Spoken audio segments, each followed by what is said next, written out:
经常有一些用户突然间告诉我，他说这个呼吸机是不是压力小了，是不是要坏了，或者要调整机器的压力了？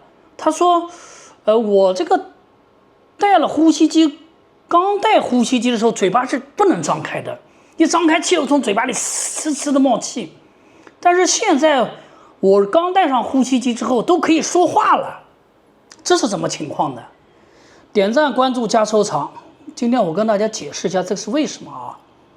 首先啊，最关键的一个原因是什么呢？你已经习惯和适应呼吸机了。因为你刚开始戴呼吸机的时候，是建立在什么的基础上呢？你这辈子从来就没有戴过呼吸机啊。第一次有气往鼻子里冲，往嘴巴里冲进来的，大脑是有个接受的过程的呀。很多人刚戴呼吸机的时候，嘴巴是不能张的，一张嘴啊，吃都冒气。哎，等你戴了半年以后，很多人就会发现可以说话了。这个不是我说的啊，这个是我们很多用户跟我有反馈，不止一位用户。因为很多用户就会发现他都可以说话了，是不是机器设置压力有问题？没问题。所以说这个地方呢，大家也不要焦虑，机器是不是气量小了，压力小了？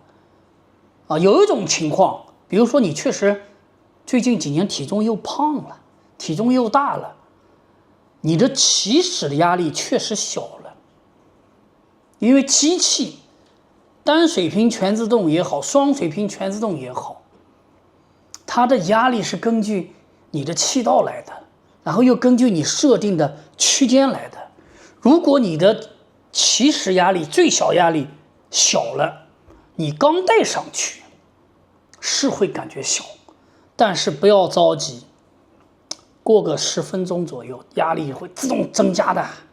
咱们的呼吸机是全自动压力的呀，所以说不用担心啊，也不用去调整啊。只有一种情况就是你确实胖了，把最小压力调高一点，这样的话你刚戴上不至于特别的懵了，因为压力直接给到了。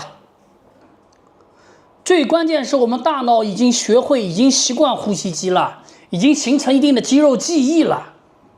所以说就放心的用呼吸机吧。今天就跟大家分享到这里，谢谢。